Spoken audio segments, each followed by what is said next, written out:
Match week 26 in the book. We're going to talk about it. And when I say we, I mean me. Guys, so let's get to it. Starting 11 starts now.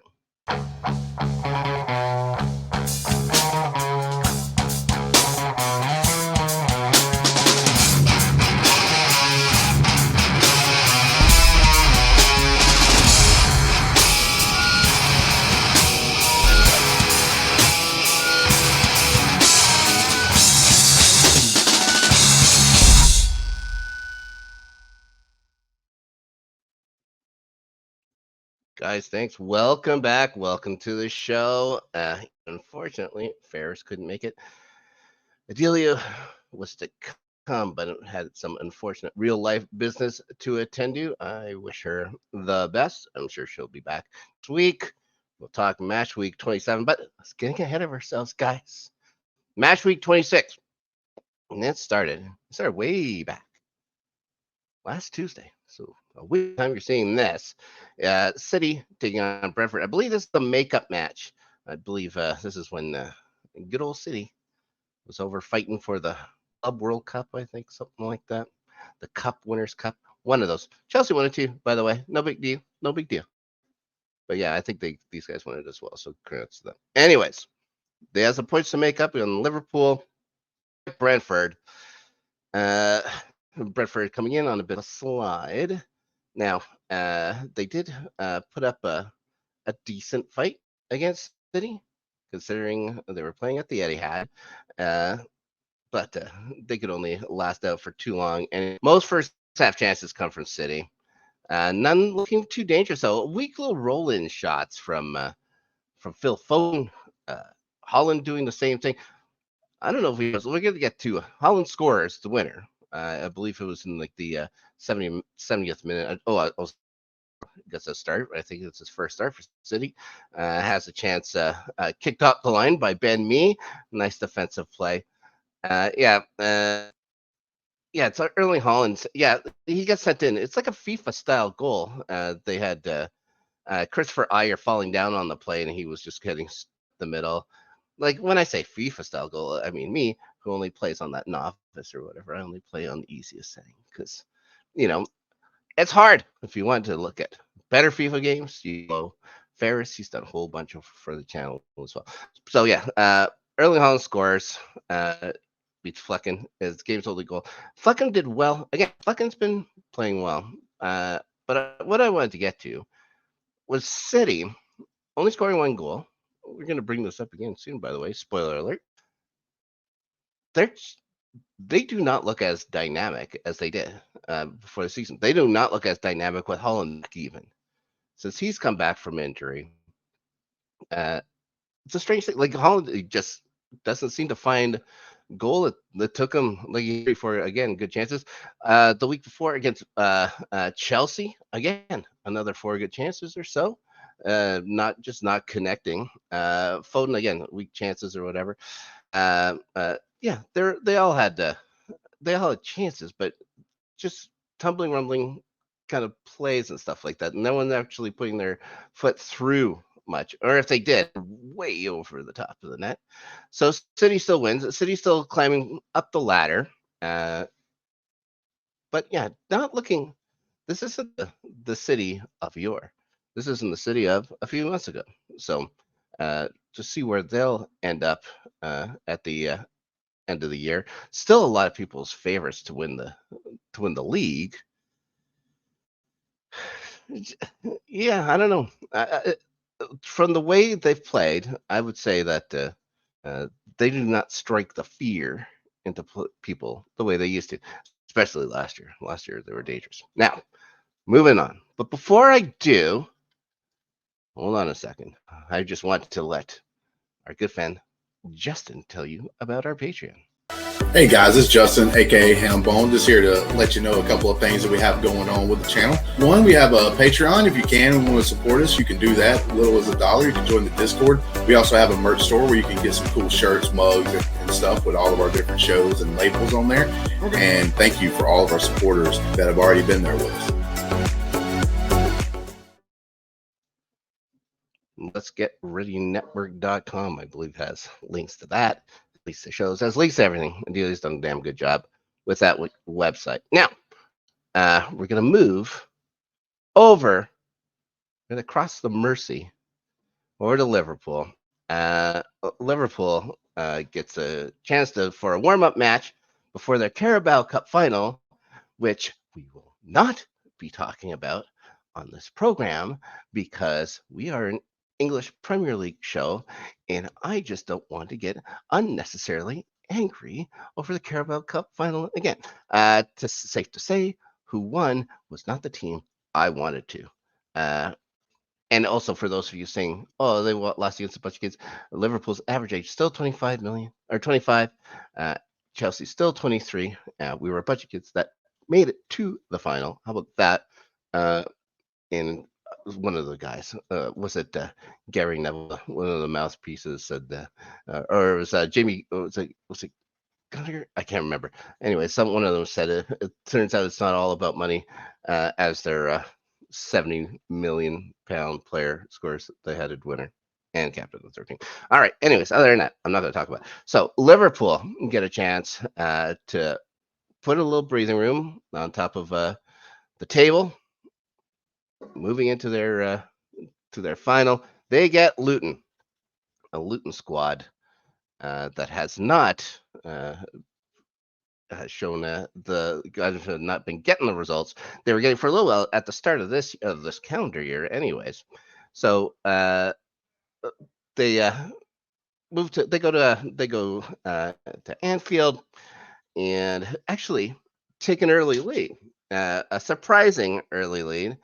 Chidozie Obene heads home Teeth Chong's rebound, puts the Hatters up after 12 minutes, and they hold the lead throughout till halftime. Now, at halftime, I guess the players sat around and said, "Oh, do you guys remember where we are in the table?" He started stirring and stuff like that. Started getting to them and says, "Remember where Luton is in the table?" And so they're like, "Oh, right." So head back out, and first one to score is Virgil van Dijk, the header from a corner, the 56th minute. And I think that exact play will haunt my dreams for the next little while. Cody Gakpo scores a couple minutes later. Had some nice little whipped cross in from Alexis McAllister for this goal. Luis Diaz scores in the 71st minute. He easily walks in around Ted and Mengi, put it in. And Harvey Elliott scores the 90th minute just because it's a total second half domination from Bull.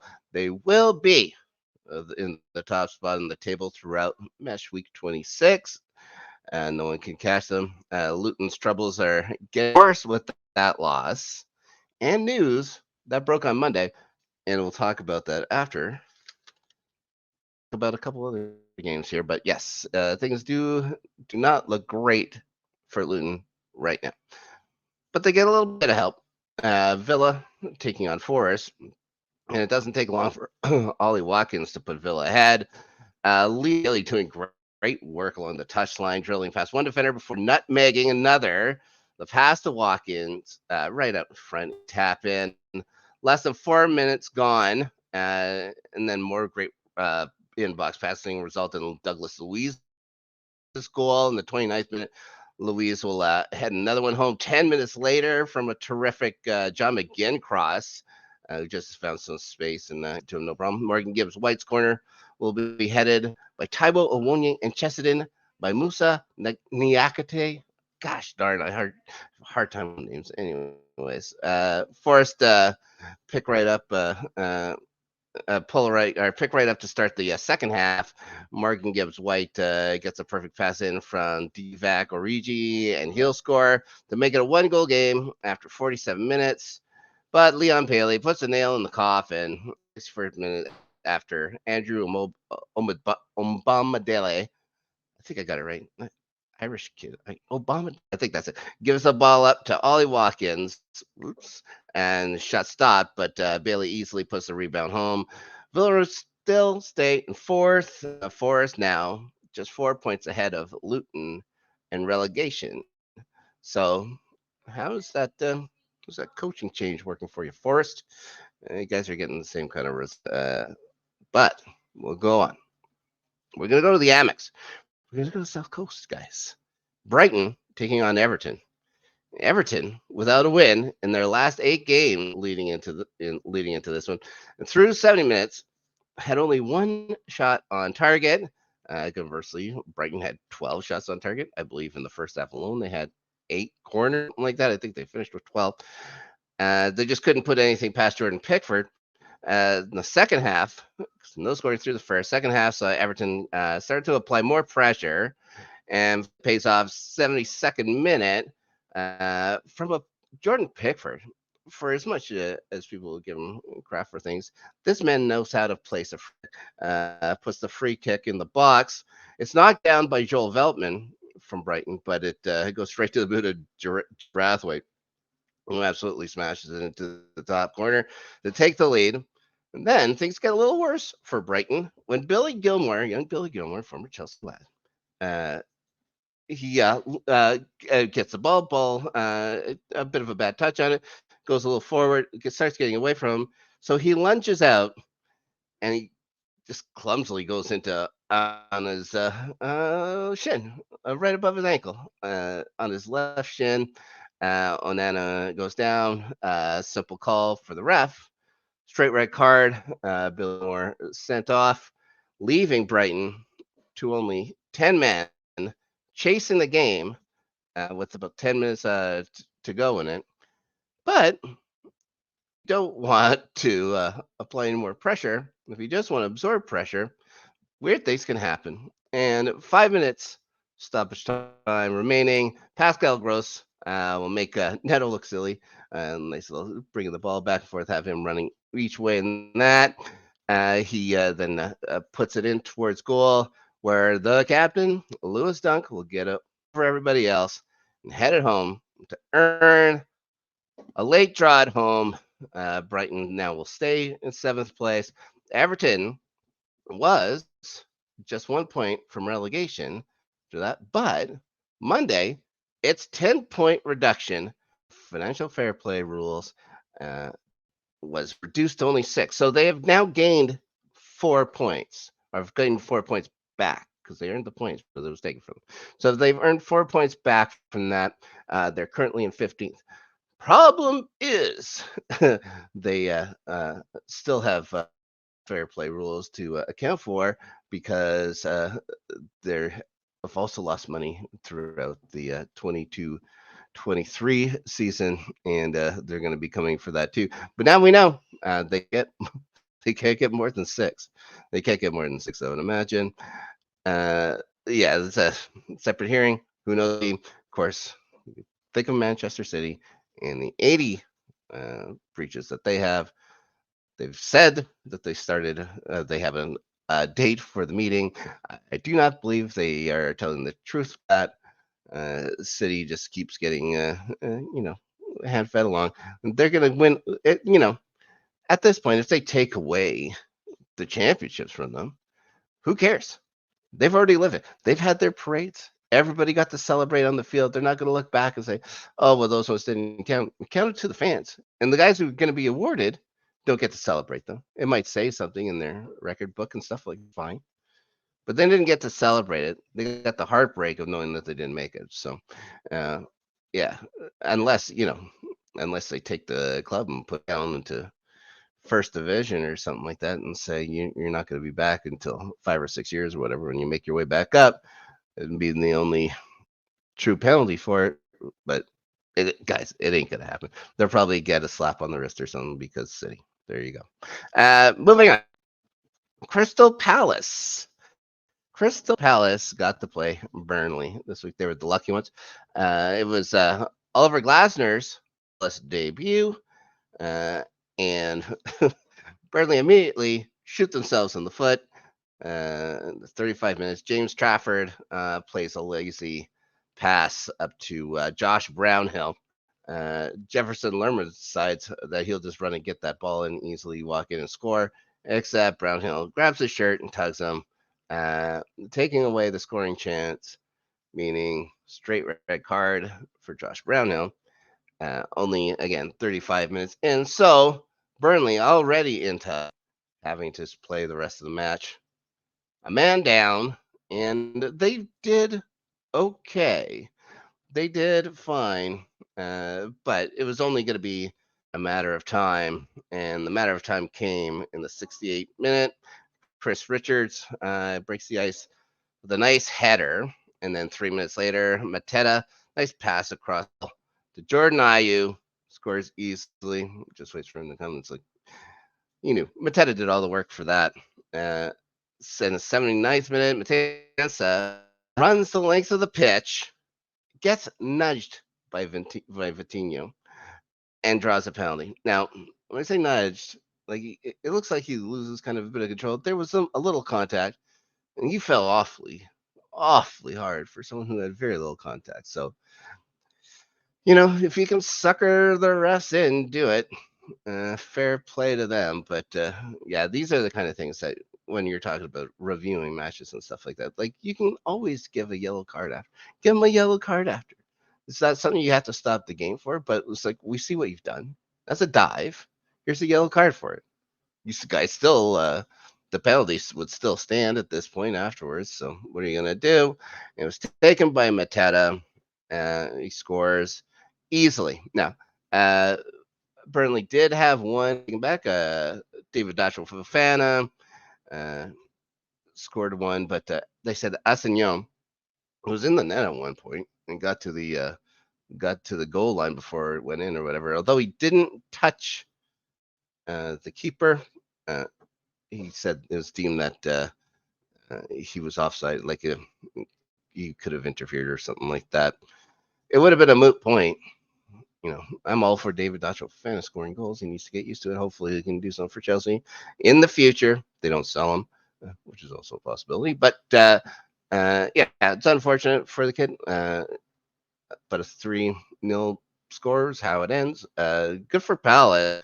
And they're now up to 13th in the table. They're tied with Bournemouth. Bournemouth had to play still, and they had to play the champs. But at home, they got to do it at home in FLD Stadium. City coming into this match, of course, though, having never lost a game to, having never dropped a point to Bournemouth in the Premier League. Again, as I mentioned, Phil Foden, the only goal scorer, putting home a Holland rebound. Bournemouth play hard. They just couldn't get rewarded, especially late in the second half. Ederson had to punch one off the line in the 66th minute.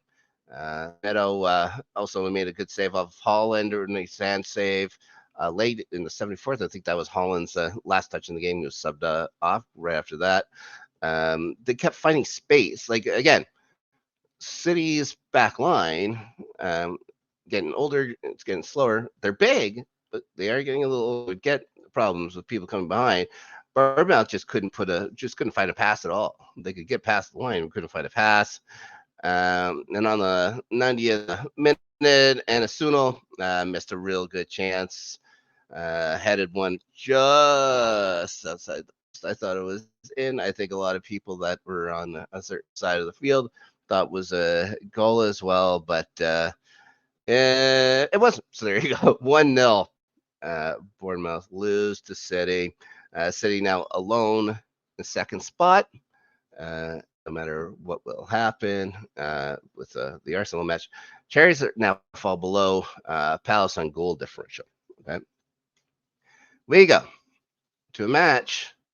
A lot of fun watching on Saturday morning. Manchester United at Old Trafford taking on Fulham. Two teams I do. So usually when I watch these kinds of matches, I hope for drastic injury, none of which happened in this match, but it was a very entertaining match nonetheless. A match where United kind of has their own script flipped on them. Now, they had been winners of 4 straight. Teams really trading chances in the first half. Both teams hit the goal post. Then in the 36th minute, Harry Maguire steps on Sasa Lukic.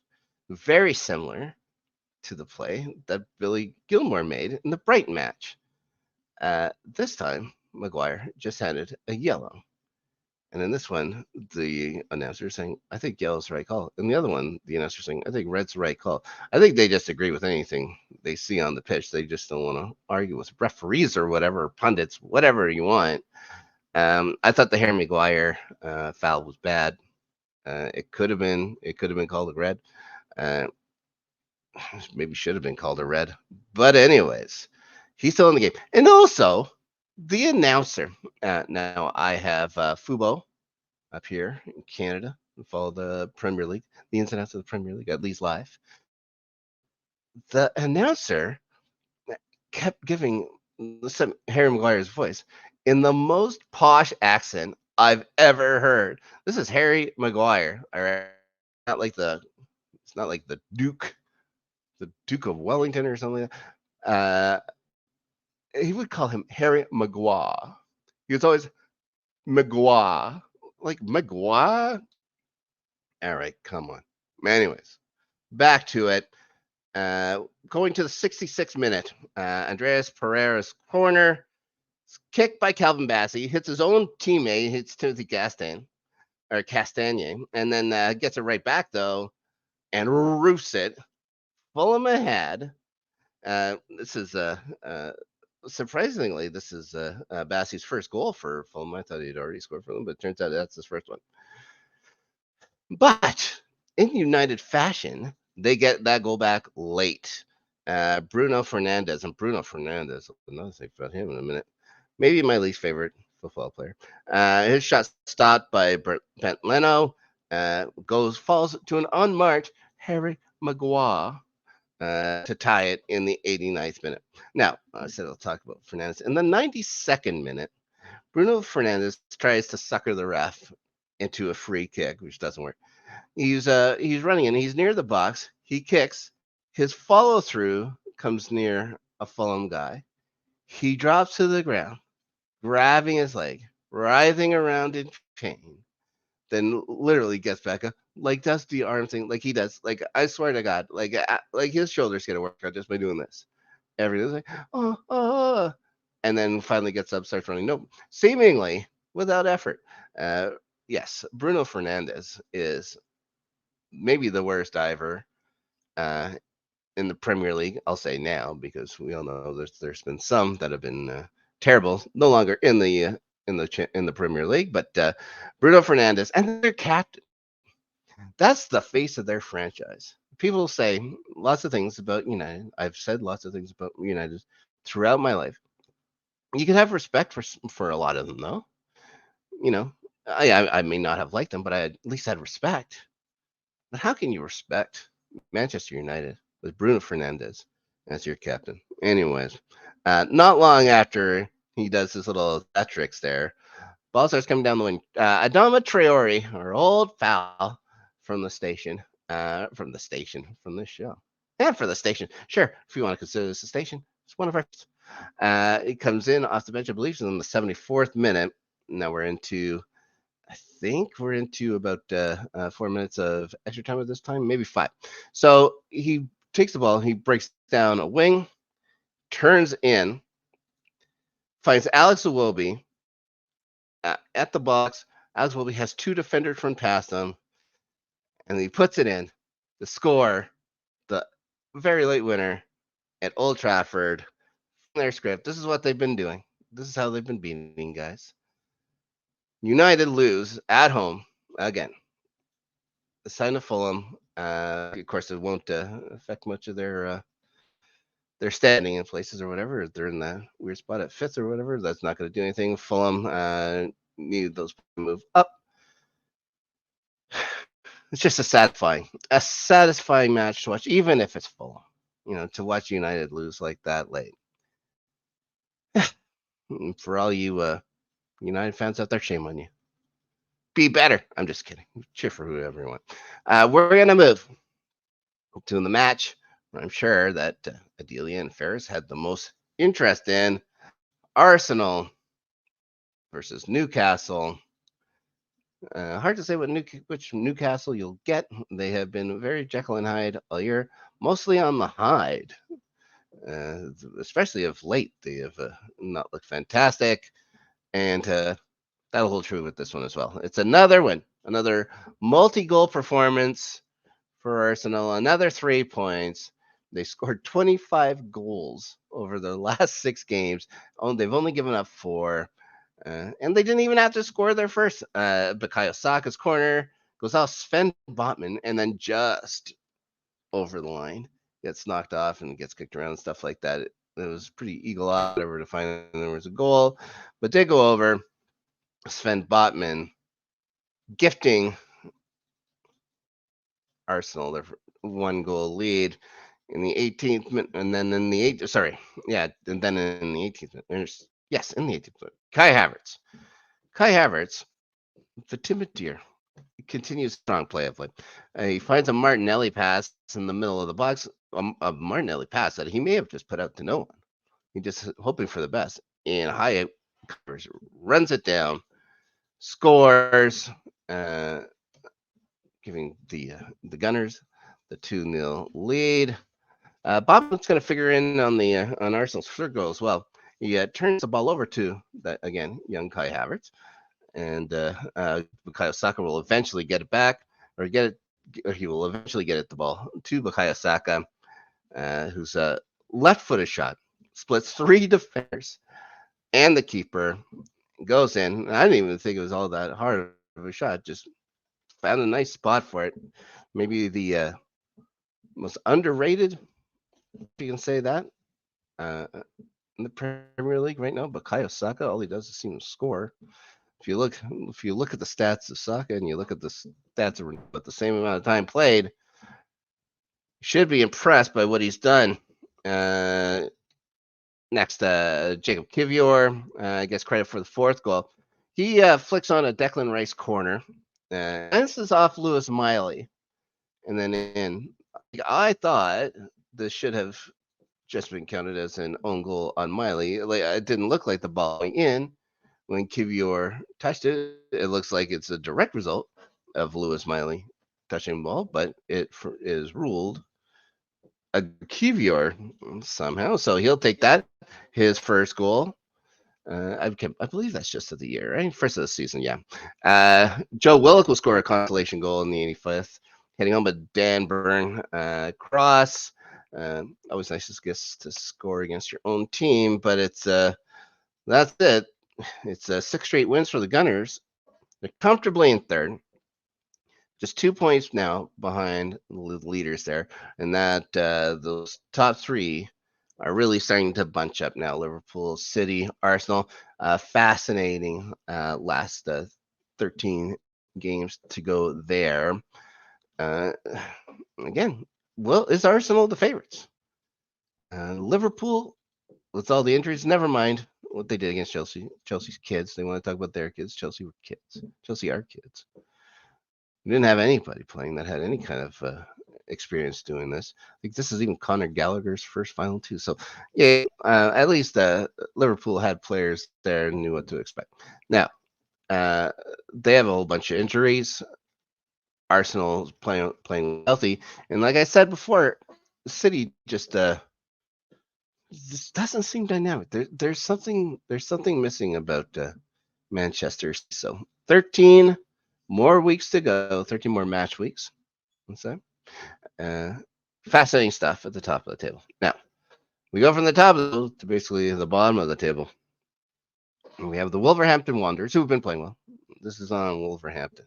But they take on Sheffield United, and Wolves were kind of in tough in the beginning. I would say this is a game may want to forget. They do end up winning 1-0. They score in the 30th minute. Ryan Ait Nouri's cross finds Pablo Sarabia's head. Where Sheffield United's back line just far too spaced out, and they were close. Like they saw the ball come in, and then there was just nobody. I saw one guy trying to wear a Wolves player as a backpack, but just we have straight lines, very spaced out. Yes, Sarabia just had all kinds of space to run, maybe 5 yards, maybe like there was no one, there's just nobody around. So a nice cross by Nuri, but yeah, like where was the defense on this? Just didn't react. Now, not long after that, Sheffield United got a little heated and got into it with each other. Jack Robinson and Vinny Souza go at it on the pitch. I think there's a couple of awkward fists around these, European football players. So they're awkward fists and stuff like that, but still fists. The ref stopped the play and they went to VAR to check. And what are they going to give? They're going to give yellow cards for fighting with your own man? No, it's a little ridiculous. But, just piling on more problems for poor Chris Wilder. Well, you take the job. You have to take the good with the bad, and you're getting the bad here, buddy. But I will say, Sheffield United, second half were much better. They carried a lot of play, had some good chances.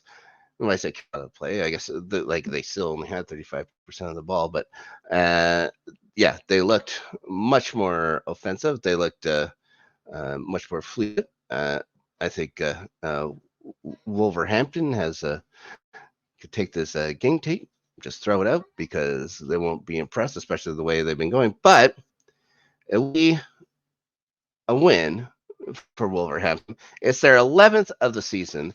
Guys, that's as much as they've won all of last year. 13 more matches to go. I think you can thank Mr. Lewis for coming aboard.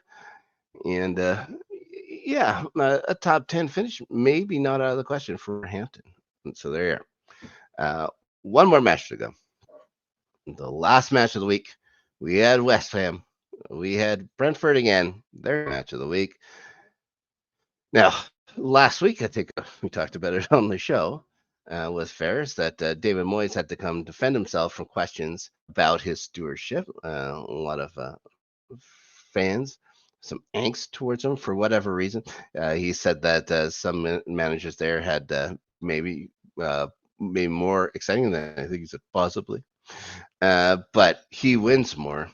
And then, he got them both. I mean, he got exciting and he got a win.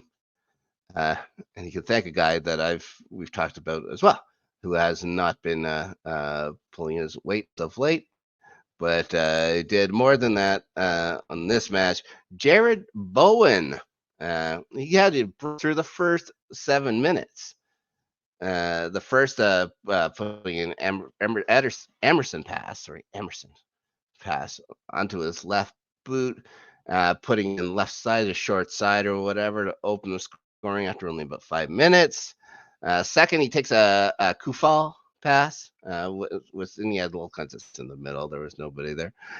He goes straight ahead of goal, puts it in with his left again. Neil Maupay will score for Brentford after a beauty. He takes a pass from Keane Lewis Potter in the box. He starts sliding, then launches the ball from a weird angle while on his leg up and under the crossbar. Blink it 2-1.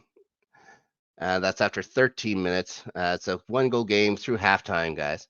And then in the 63rd minute, it's Jared Bowen again, completing his first Premier League hat trick, heading home a Mohamed Kudus cross. Kudus looked much better in this match as well. It's good to see those two were a dynamic combination. The Christmas break and stuff like that before everyone had to go off to their separate national cups and stuff like that, the AFCON Cup, the Asian Cup. So Kudus looked very good. And then the goal of the week is Emerson. He absolutely rockets a shot from well past deep, finds the top corner, making it 4-1. Wissa will get one back in the 82nd minute, just staying on side.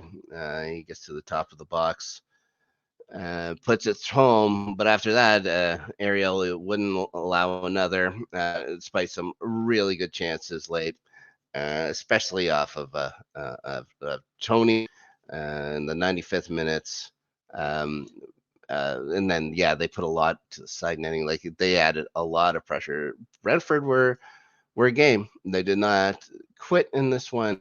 Just, Jared Bowen was the best player on the pitch, and he made them all pay for it. So, lots of problems for Thomas Franks. David Moyes, guys, still has a job. West Ham are now up to 8th spot in your Premier League table. See, even doing it by myself, 35 minutes. Come on, Rob, you can do better. It's gonna end in a good time, but I thought I could do way faster. But we're not done. Every week we do a little prediction here.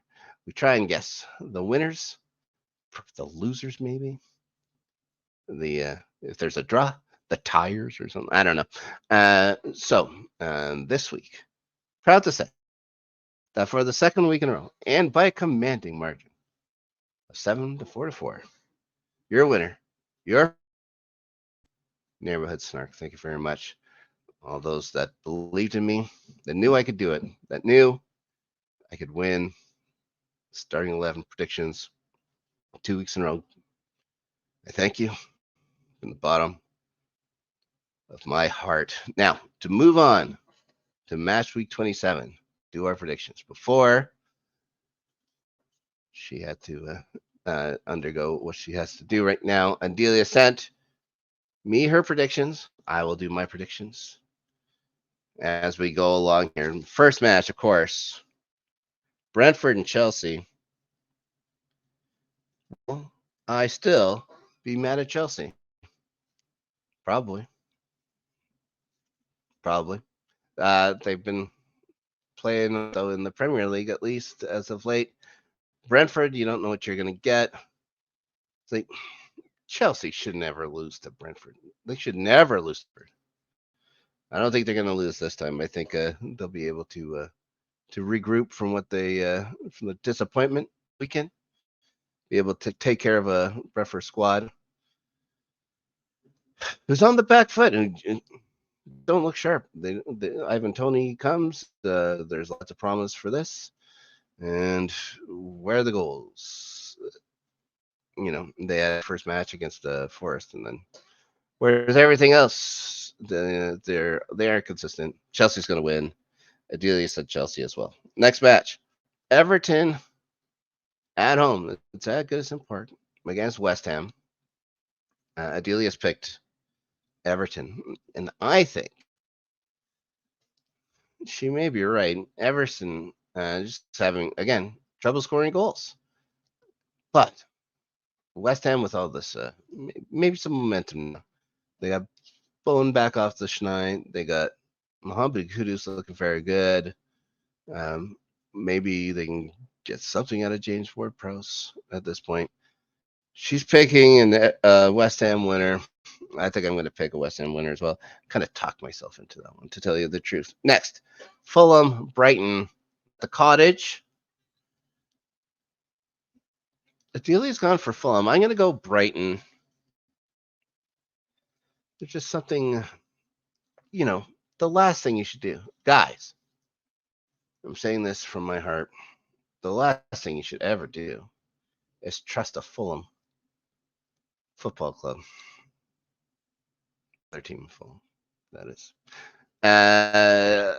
I think this is going to be a letdown game for them. They had their win at United. I think they're going to let their guard down. I think Brighton might remember they have some guys that can score.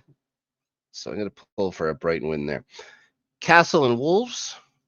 Again, Adelia, and this is at St. James Park. Adelia is gone for Newcastle. Again, with the topsy-turvy nature of them, they could have a great match. They could have a poor match. Wolves, until this last week, were looking very, very sharp, even on the road. So I'm going to take Wolves on this one. She's got Newcastle. I'm going to take Wolves, and I don't think anymore. I think they should be favored to beat Newcastle, even if they're at home. One team that is favored to win on the road and is the next match is Forest at the City Grounds against Liverpool. and Liverpool will play around with them for a little while. Doesn't matter who's hurt, and easily win this match, and that's what Adelia feels as well. Maybe not. She might not feel as easily as I do, but she's picked Liverpool to win. Spurs and Palace at that thing they call Tottenham Hotspur Stadium. Uh, Palace scoring now, but there's only one game under Glasner, and they have to go into Spurs. Well rested Spurs, whose game this weekend was postponed versus C because of the Carabao Cup. So they've been sitting, waiting for Palace for a while.